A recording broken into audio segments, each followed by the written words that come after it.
William Bradford, speaking in 1630 of the founding of the Plymouth Bay Colony, said that all great and honorable actions are accompanied with great difficulties, and both must be enterprised and overcome with answerable courage.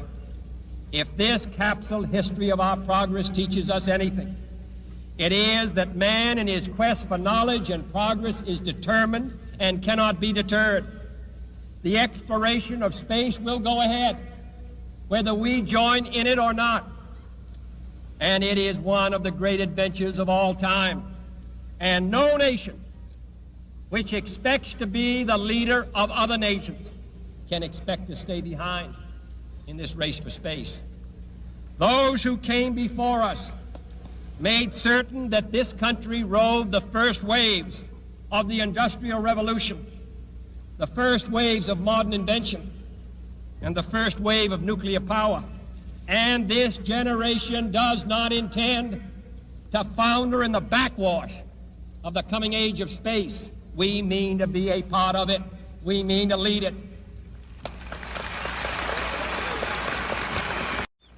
For the eyes of the world now look into space, to the moon and to the planets beyond. And we have vowed that we shall not see it governed by a hostile flag of conquest, but by a banner of freedom and peace. We have vowed that we shall not see space filled with weapons of mass destruction, but with instruments of knowledge and understanding. Yet the vows of this nation can only be fulfilled if we in this nation are first, and therefore we intend to be first.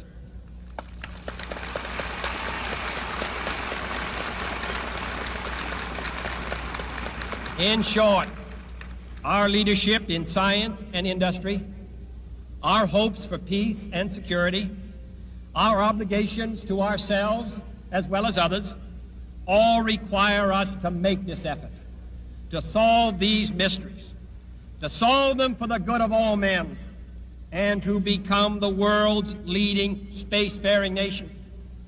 We set sail on this new sea because there is new knowledge to be gained and new rights to be won, and they must be won and used for the progress of all people.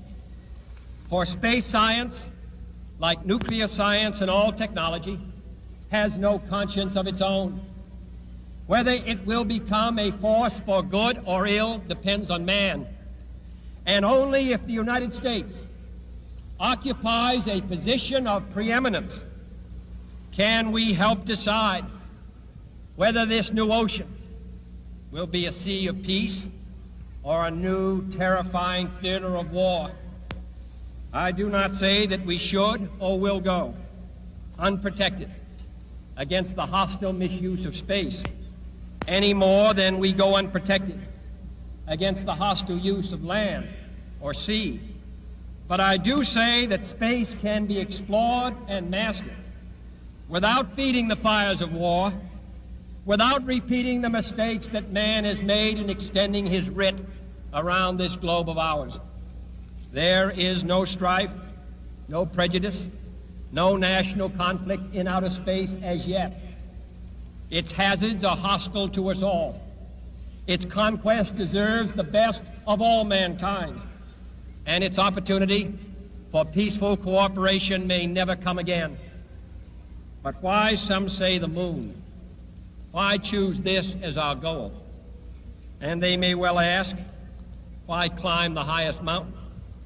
Why, 35 years ago, fly the Atlantic? Why does Rice play Texas? We choose to go to the moon. We choose to go to the moon.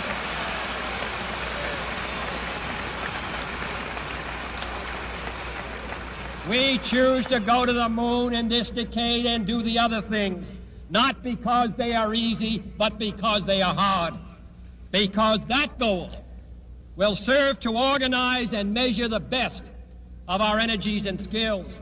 Because that challenge is one that we're willing to accept, one we are unwilling to postpone, and one we intend to win.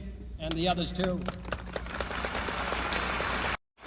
It is for these reasons that I regard the decision last year to shift our efforts in space from low to high gear as among the most important decisions that will be made during my incumbency in the office of the presidency.